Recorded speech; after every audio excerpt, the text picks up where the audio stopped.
하나님 아버지, 오늘 새벽에 우리를 깨우셔서 주님의 앞으로 불러주시니 감사합니다. 주님, 우리는 스스로를 믿기에는 너무나 연약한 사람들입니다. 이 시간 우리를 붙드시는 주님의 손을 다시 붙들게 하시고 우리의 믿음을 주님 위에 다시 세우게 하여 주옵소서. 주님, 흔들리는 이들을 긍휼히 품되 거룩함을 잃지 않게 하옵소서. 주님, 우리를 넘어지지 않게 하시고 마침내 주님의 영광 앞에 기쁨으로 서게 하실 주님을 바라보게 하옵소서. 오늘도 말씀하옵소서. 듣겠습니다. 예수님의 이름으로 기도합니다. 아멘. 성경 말씀 유다서 1장 17절부터 25절까지 말씀입니다. 사랑하는 자들아, 너희는 우리 주 예수 그리스도의 사도들이 미리 한 말을 기억하라. 그들이 너희에게 말하기를 마지막 때에 자기의 경건하지 않은 정욕대로 행하며 조롱하는 자들이 있으리라 하였나니, 이 사람들은 분열을 일으키는 자며 육에 속한 자며 성령이 없는 자니라. 사랑하는 자들아, 너희는 너희의 지극히 거룩한 믿음 위에 자신을 세우며 성령으로 기도하며 하나님의 사랑 안에서 자신을 지키며 영생에 이르도록 우리 주 예수 그리스도의 긍휼을 기다리라. 어떤 의심하는 자들을 긍휼히 여기라. 또 어떤 자를 불에서 끌어내어 구원하라. 또 어떤 자를 그 육체로 더럽힌 옷까지도 미워하되 두려움으로 긍휼히 여기라. 능히 너희를 보호하사 고침이 없게 하시고 너희로 그 영광 앞에 흠이 없이 기쁨으로 서게 하실 이 곧 우리 구주 홀로 하나이신 하나님께 우리 주 예수 그리스도로 말미암아 영광과 위엄과 권력과 권세가 영원전부터 이제와 영원토록 있을지어다. 아멘. 영생에 이르도록 기다리라 라는 제목으로 말씀의 은혜를 함께 나누겠습니다. 본문 요약입니다. 유다는 성도들에게 거룩한 믿음 위에 자신을 세우라고 권면합니다. 의심하는 자들과 잘못에 빠진 자들을 긍휼히 여겨 구원하되 죄는 미워하라고 당부합니다. 마지막으로 그는 우리를 보호하시고 흠없이 세우실 하나님께 영광을 돌리며 편지를 마칩니다. 첫 번째, 지극히 거룩한 믿음 17절부터 21절입니다. 유다는 사도들이 예언한 조롱하는 자들이 이미 나타났음을 상기시킵니다. 그들은 분열을 일으키고 육신의 정욕을 따라 사는 성령이 없는 자들입니다. 이런 상황에서 성도가 해야 할 일은 지극히 거룩한 믿음 위에 자신을 세우는 것입니다. 성령으로 기도하며 하나님의 사랑 안에서 자신을 지키고 그리스도의 재림을 기다리는 것이 참된 성도의 삶입니다. 이단자들의 유혹에 흔들리지 않으려면 말씀과 기도로 영적 면역력을 길러야 합니다. 적용 질문입니다. 나는 지극히 거룩한 믿음 위에 자신을 세우고 있습니까? 오늘 하나님의 사랑 안에서 나 자신을 지켜야 할 것은 무엇입니까? 지극히 거룩한 믿음 위에 자신을 세운다는 것은 말씀 앞에서 내 생각을 내려놓고 하나님이 무엇을 기뻐하시는지 분별하며 그 말씀에 순종하는 방향으로 내 삶의 뼈대를 세우는 것입니다. 영적 면역력은 저절로 생기지 않습니다. 말씀을 가까이 하지 않으면 나도 모르게 조롱하는 언어에 무뎌지고 작은 타협을 그럴 수도 있지라며 합리화하게 됩니다.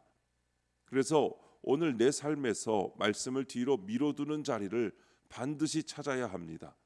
바쁘다는 이유로, 피곤하다는 이유로, 마음이 내키지 않는다는 이유로 말씀을 멀리하는 순간 믿음의 기초가 서서히 약해지기 시작합니다. 오늘 우리는 사랑 안에서 지켜야 할 것을 구체적으로 정해야 합니다. 내 입술을 지켜야 합니다. 분열을 키우는 말, 비꼬는 말, 뒷말과 험담이 내 입에서 쉽게 나오지 않게 해야 합니다. 내 눈을 지켜야 합니다. 정욕을 부추기는 것, 탐욕을 키우는 것, 비교와 열등감에 불을 붙이는 것을 무심코 받아들이지 않게 해야 합니다. 내 관계를 지켜야 합니다. 믿음을 쉽게 만드는 자리, 죄를 가볍게 여기는 모임, 영혼을 무디게 하는 습관적인 만남을 분별해야 합니다. 두 번째, 긍휼히 여기라. 22절부터 23절입니다. 유다는 세 부류의 사람들에 대한 사역 방침을 구체적으로 제시합니다. 의심하는 자들에게는 단순히 긍휼을 베풀고 위험에 빠진 자들은 불에서 끌어내듯 적극적으로 구원해야 하며 심각한 죄에 빠진 자들의 경우에 그 죄는 미워하되 그 영혼은 긍휼히 여겨야 합니다. 참된 복음 전도는 죄를 용인하지 않으면서도 죄인을 포기하지 않는 사랑입니다. 우리도 다른 사람의 영적 상태를 분별하여 각각에 맞는 방법으로 사랑을 실천해야 합니다. 적용 질문입니다. 내 주변에 의심하는 자, 위험에 빠진 자, 죄에 빠진 자는 누구입니까? 나는 그들을 어떻게 돕겠습니까? 의심하는 사람에게 필요한 것은 기다려주는 사랑, 그리고 믿음을 다시 세울 작은 다리입니다. 질문이 많고 확신이 약한 사람, 신앙의 기쁨이 사라진 사람, 예배 자리에 왔지만 마음은 멀어진 사람, 그에게 내가 줄 수 있는 첫 번째 도움은 의외로 단순합니다. 함께 말씀을 펴고 함께 기도하고 함께 걸어주는 것입니다. 죄의 습관, 중독, 파괴적인 관계, 거짓된 가르침 혹은 절망과 자포자기 같은 것들은 사람을 태워버립니다. 이런 경우에는 시간이 해결하겠지 하며 지켜만 보면 안 됩니다. 불이 번지는 속도는 빠르고 한번 타기 시작하면 정신도 판단도 무너집니다. 그래서 유다는 끌어내라고 말합니다. 찾아가야 합니다. 연락해야 합니다. 현실적인 도움을 연결해야 합니다. 필요하다면 함께 전문가의 도움을 받게 해야 합니다. 때로는 분명하게 경고해야 합니다. 죄에 대해서는 분명해야 합니다. 하지만 그 사람을 하나님이 포기하지 않으셨듯 우리도 쉽게 포기하지 말아야 합니다. 다만 여기에는 두려움도 필요합니다. 죄는 전염성이 있기 때문입니다. 그래서 도울 때 경계를 세워야 합니다. 혼자 감당하려 하지 말아야 합니다. 관계의 방식과 거리를 지혜롭게 정해야 합니다. 필요하면 교회의 리더십과 함께 공동체의 보호 안에서 건강한 절차로 도와야 합니다. 세 번째, 영원전부터 영원토록 24절부터 25절입니다.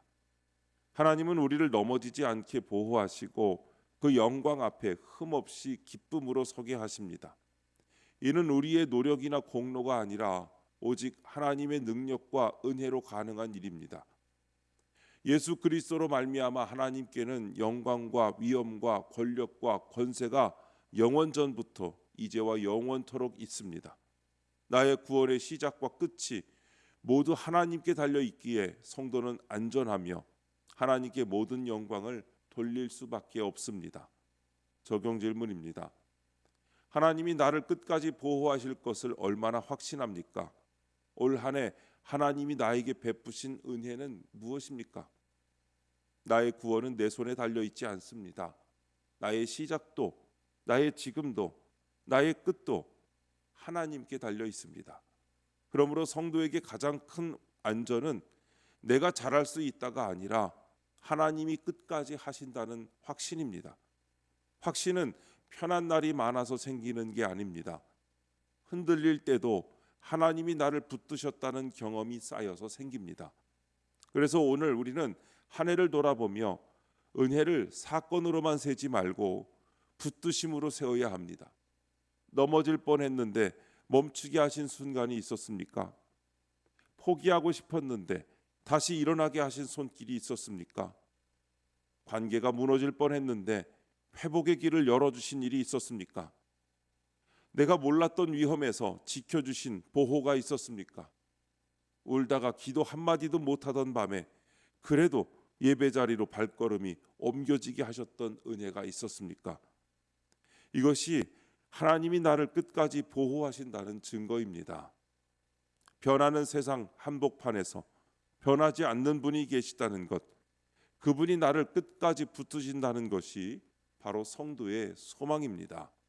여러분, 끝까지 우리를 붙드시는 하나님을 믿고 흔들릴 때일수록 말씀과 기도로 마음을 지키면서 오늘도 하나님께 영광 돌리며 살아가시기를 축원합니다. 기도하겠습니다.